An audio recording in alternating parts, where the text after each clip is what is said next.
Queridos hermanos, sean bienvenidos a la casa del Señor. Amén. En esta hermosa mañana y bajo la dirección divina del Señor, vamos a recibir muchas bendiciones, hermanos.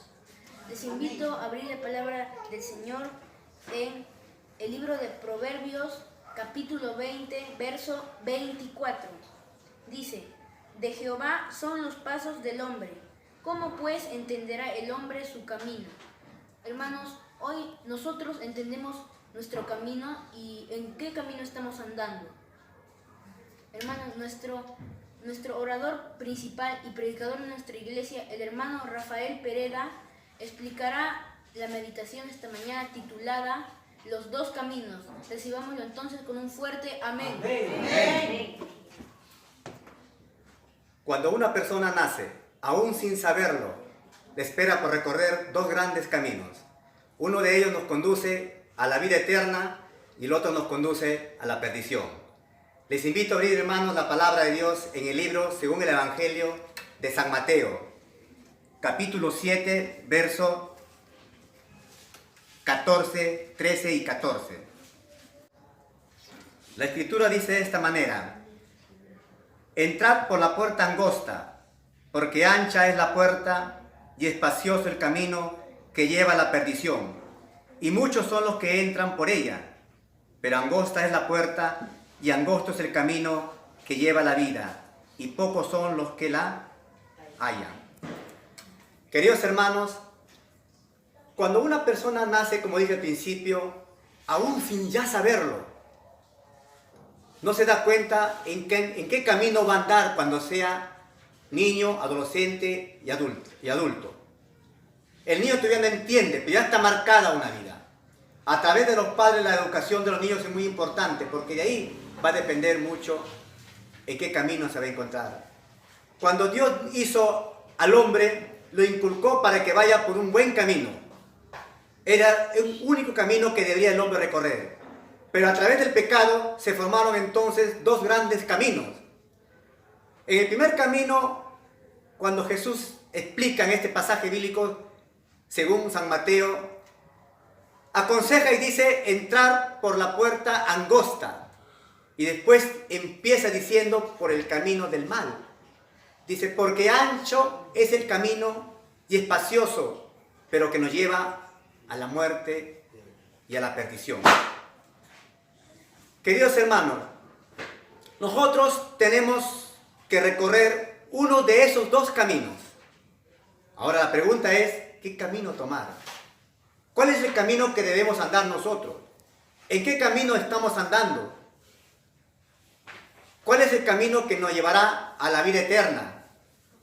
El camino angosto se define por aquellas personas que van a encontrar al final una alegría, una satisfacción, van a encontrar una retribución a la forma en lo que ustedes han caminado con Jesús, con los pasos de Él, con toda su obediencia. Pero el otro camino, por más ancho que sea, es el camino del mundo, y es el cual Jesús no aconseja, sino nos dice entrar por la puerta estrecha. Para poder entender estos acontecimientos de los dos caminos, en la Biblia hay historias. El primer rey de Israel, ¿cómo se llamó, hermanos? Saúl. ¿Cómo se llamó? Saúl. Uno nomás dijo el nombre, ahora sí, Saúl se llamó. Saúl fue el primer rey de Israel. Fue ungido por el profeta Samuel y Dios le dio instrucciones de cómo debería gobernar a su pueblo. De manera que la historia de este personaje nos va a enseñar a nosotros cuán importante es estar bajo la dirección divina. En esta mañana, que no sean mis palabras, sino sean las palabras del propio Dios que a través de su Espíritu Santo nos haga a nosotros reflexionar acerca de qué camino estamos llevando. Saúl, como cualquier ser humano como nosotros, recibió instrucciones claras de cómo andar, gobernar y persuadir a los integrantes de su reino. Les invito a abrir pues el libro de Primera de Samuel.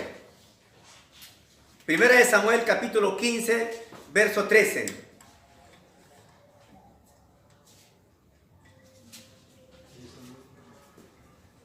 Primero de Samuel, capítulo 15, verso 13. Dice la palabra del Señor. Vino pues Samuel a Saúl, y Saúl le dijo: bendito seas tú de Jehová, yo he cumplido la palabra de Jehová. En estas palabras, Saúl le dijo a Samuel: bendito seas tú que vienes en el nombre de Jehová, porque yo he cumplido mi palabra, dice. Hermanos, Saúl no cumplió la palabra del Señor. ¿Cuántos de nosotros hacemos promesas al Señor, hermanos, y a veces no la cumplimos? Esta fue la historia de este gran rey de Saúl. Y es muy triste, hermanos, esta historia porque teniendo la oportunidad, hermanos, tenía todo. Era un rey, tenía riquezas, tenía una buena familia, tenía un estatus, tenía el poder. Pero aún así, hermanos, desobedeció las órdenes. No obedeció la palabra del Señor.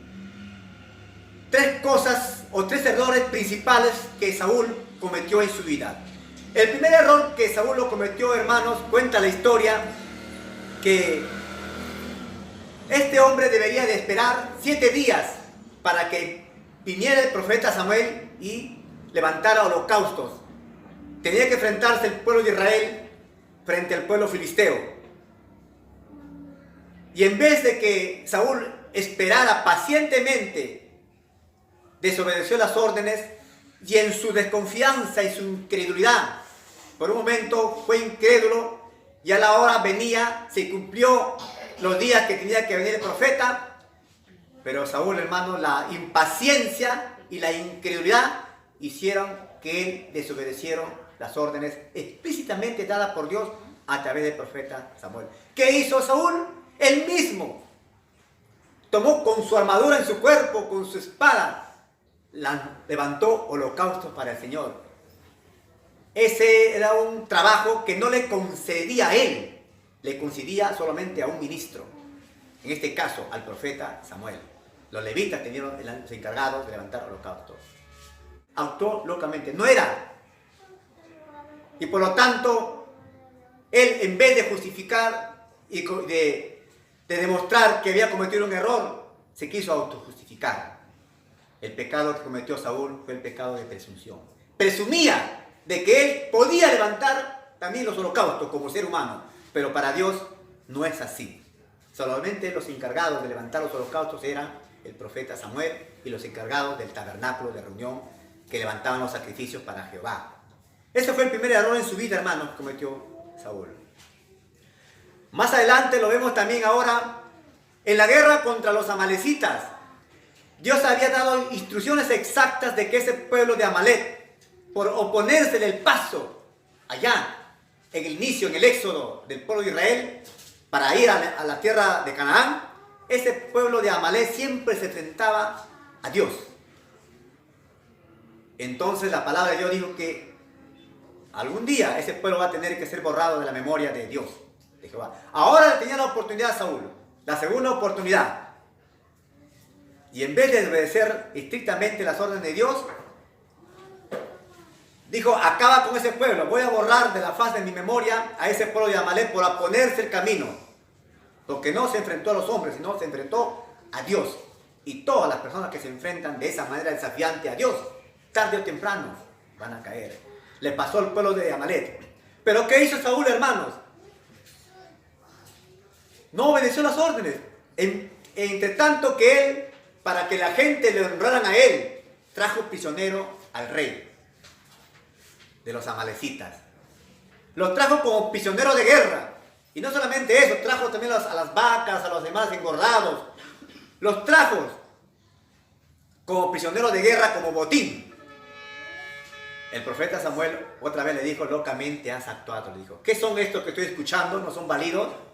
No les he traído porque la gente también quiere compartir de parte del botín. Esta no era la orden. Aún así, Saúl, Dios todavía tenía providencia con sus hijos, pero desobedeció. La obediencia es parte primordial de nuestra vida como cristianos, hermanos. No podemos desafiar a Dios. El tercer error que cometió Saúl, eso fue el más desafiante y más desastroso en su vida. Ahora ya dice la Escritura que Dios ya no le contestaba ni por sueños, ni por el Urim, ni por los profetas.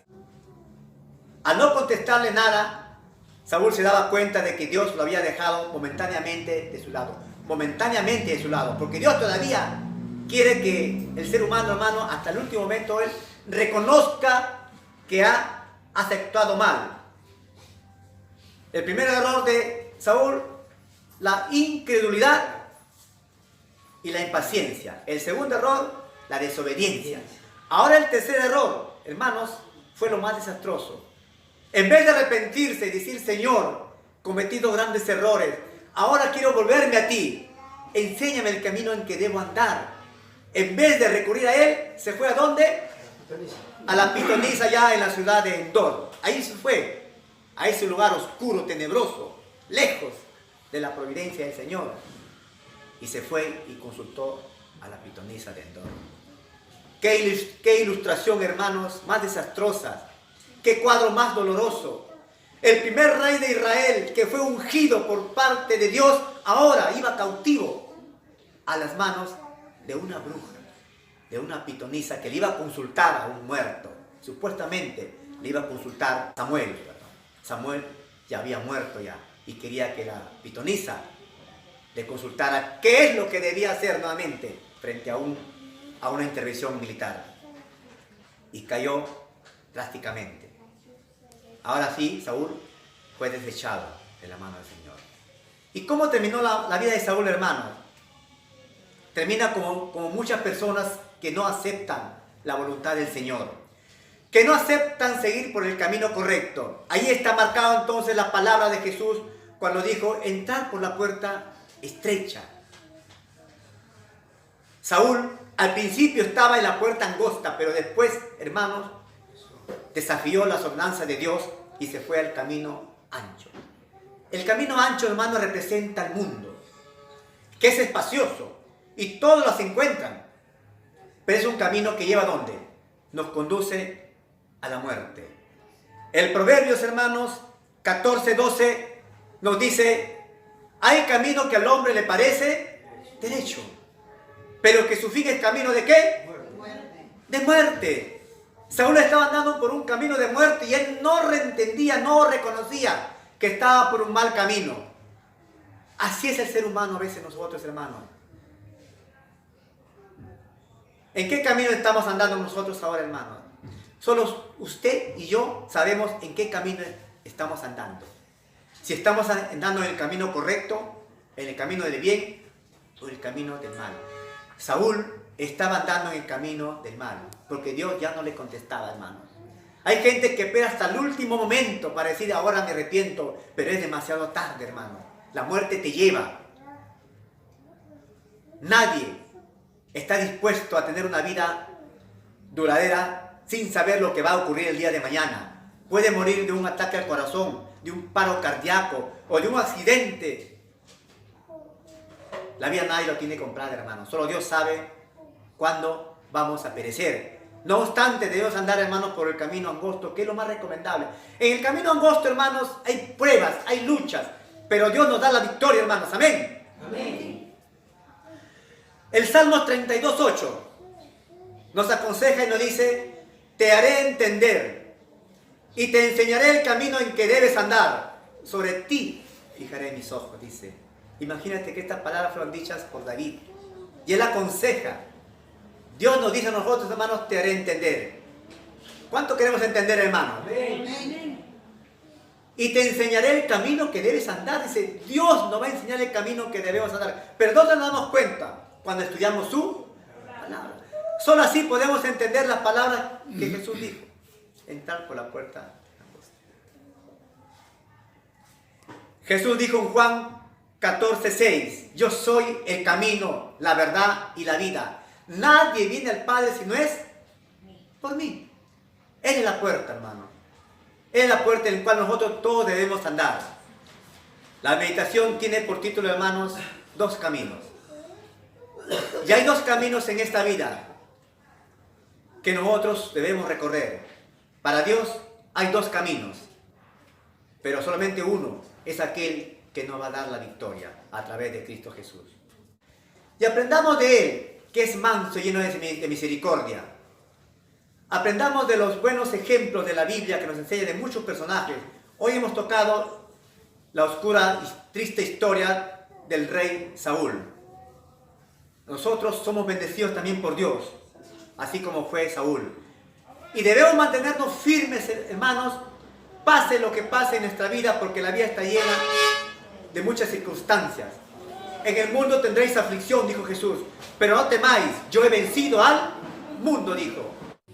Finalmente, queridos hermanos, nuestro Señor Jesús una vez más nos exhorta a entrar por ese buen camino. En el Evangelio según San Lucas, capítulo 13, verso 24, nos dice: esforzaos por entrar por la puerta angosta, porque os digo que muchos intentarán entrar, pero no podrán. Queridos hermanos, la palabra de Dios es bien clara.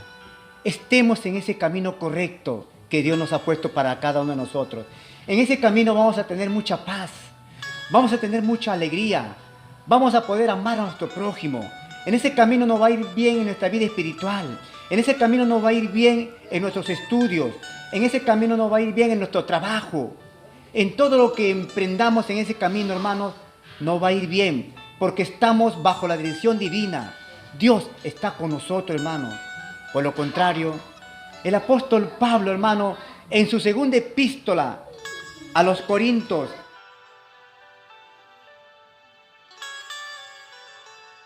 porque es necesario que todos comparezcamos ante el tribunal de Cristo. Sí, hermanos, algún día todos y cada uno de nosotros tenemos que comparecer ante el tribunal de Cristo. ¿Y qué le vamos a decir ahí, hermano? En otro sitio, en otro pasaje bíblico dice: ahí será el lloro y el crujir de dientes. En el camino ancho, hermanos, nos espera la muerte, pero antes de la muerte eterna espiritual, nos espera un desastroso y cruel castigo que es inimaginable, hermanos. No quisiera hablar de ese castigo. Solamente enderezcamos nuestras vidas. Tomemos esta reflexión en nuestra vida diaria para andar en este buen camino. Al final, hermano, Apocalipsis capítulo 22 dice que bienaventurados los que lavan sus ropas para tener derecho al árbol de la vida y entrar por las puertas de la ciudad. Qué hermoso, hermanos, estar dentro de la ciudad. Estar ahí reunidos con los apóstoles, con Jesús mismo, con todos los profetas que un día estuvieron. Qué hermoso será ese día, hermanos. Dios bendiga estas palabras, hermanos, y les esfuerzo una vez más a ustedes a hacer las cosas buenas. En el nombre de Jesús. Amén. Bendiciones a todos los que vieron y escucharon este video. Les invito a que se suscriban al canal, le den un like y activen la campanita. Nos vemos en el próximo video y que Dios los bendiga.